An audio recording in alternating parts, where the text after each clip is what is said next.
All right, we're going to continue our work with inequalities, and we're going to look at some compound inequalities, and I'm going to hope to try to get across what the difference is between a compound inequality and what we did before.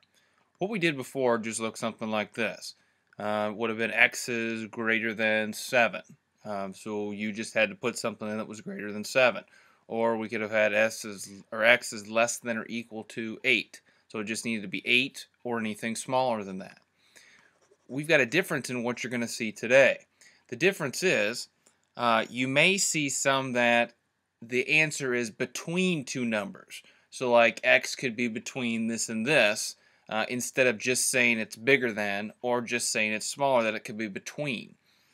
The other one you're going to see is where it's smaller than a certain number or it's bigger than another number, which in the pictures you'll see instead of like the normal ones where you saw where we had the graph and then you had whatever the number was and the arrow was going to go in one direction, this one the arrow is going to be going in two different directions, showing that it could be bigger than this or it could be smaller than this. So that's just something to keep in mind as we go through here, but I'll try to get across clearly what the differences are. Here's one example of when x could be between two numbers. And how this is reading is 5 is less than or equal to x, and then x is less than 9. I really think that writing it this way is how you will see it written, but if you are able to break it down into individual inequalities, I think it makes a lot more sense. So for instance, what I did was I've broken this down into two inequalities and I've written it off to the side here. My first one is x is greater than or equal to 5. X is greater than or equal to 5 is going to be this part right here. I just flipped it around.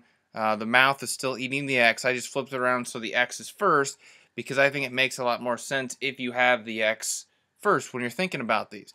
So basically what this part of the inequality is saying is that my answer has to be x has to be either bigger than 5 or equal to 5.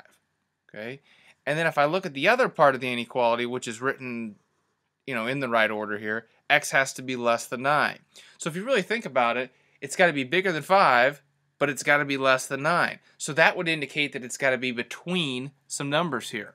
So what I always like to do, and I really encourage you to do this because it helps you visualize it, I wrote numbers down here that will work for this situation. So I started with 5 because I know that 5 is greater than or equal to 5. I know that would work. And then I took this one, I did the number that would work for this one, the closest to it. X is less than 9. Well, if x is less than 9, the closest whole number would be 8, so I did that. So then it could be between either one of these, so it could be any of those. So down here when I made my graph, I did these separately. I did x is greater than or equal to 5, which is what I put here. I circled the 5, I filled it in because it could be or equal to, and then I started to draw my line to be greater than 5, so actually I started to draw my line this way, okay? And those are arrows pointing this way.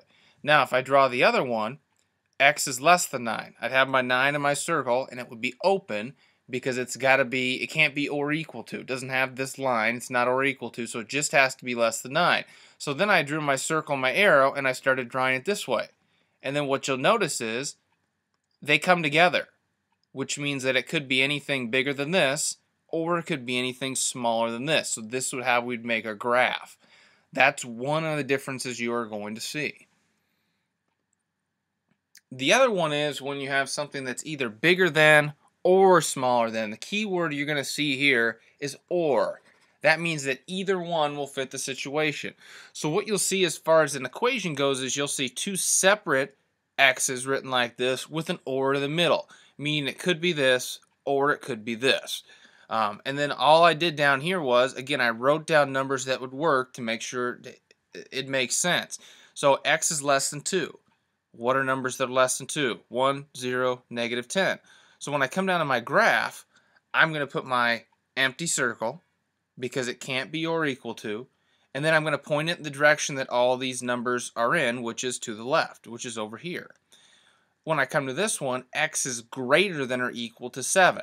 Okay, give me numbers that are greater than or equal to 7.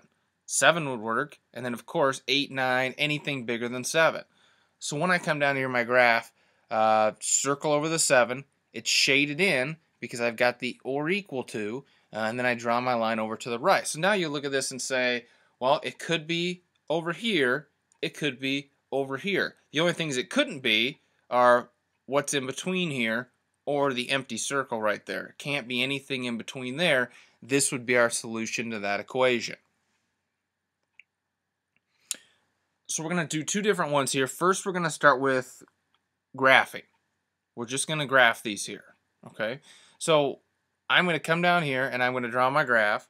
And I know when I make my graph here that I've got to have a 10 on there somewhere and I got to have a 5, so I'll space it out accordingly.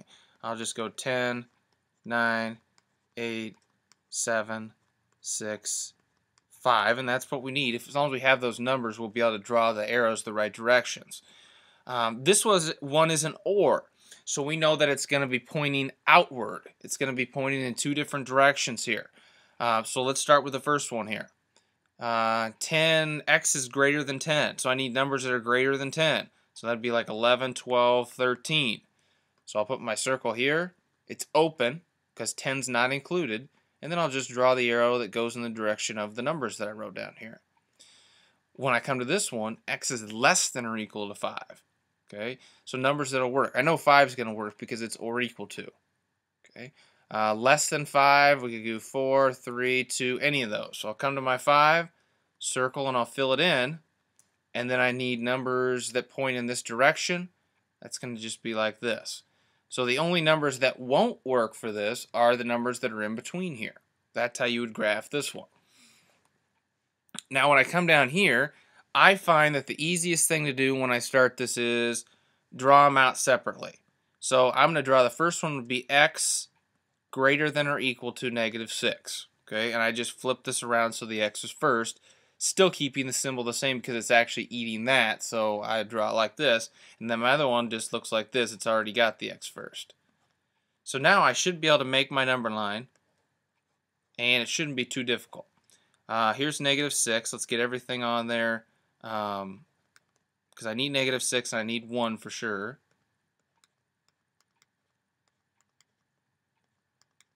Probably should have made them so far apart. That's all right though. There we go. Okay, so we got that. Now let's draw this on here. Off to the side, I'm going to write some numbers that work because I think that really helps. Greater than or equal to -6. Okay, -6 works because it's or equal to. -5, -4. Okay, those are all greater than or equal to -6. So I'll come down here, circle, fill it in, and I need an arrow getting these numbers here. That's going to be that direction. Okay. Now with the other one, x is less than or equal to 1. Okay, so if it's less than or equal to 1, I need numbers that are less than or equal to 1. So let's see here. Or equal to means 1 is going to be involved. Can work for this. Other than that, less than 1 would be like -2, -5. Those would all work. So on my 1, filled in circle, because I can't include 1, and then I need to hit these numbers, which is going to be the left.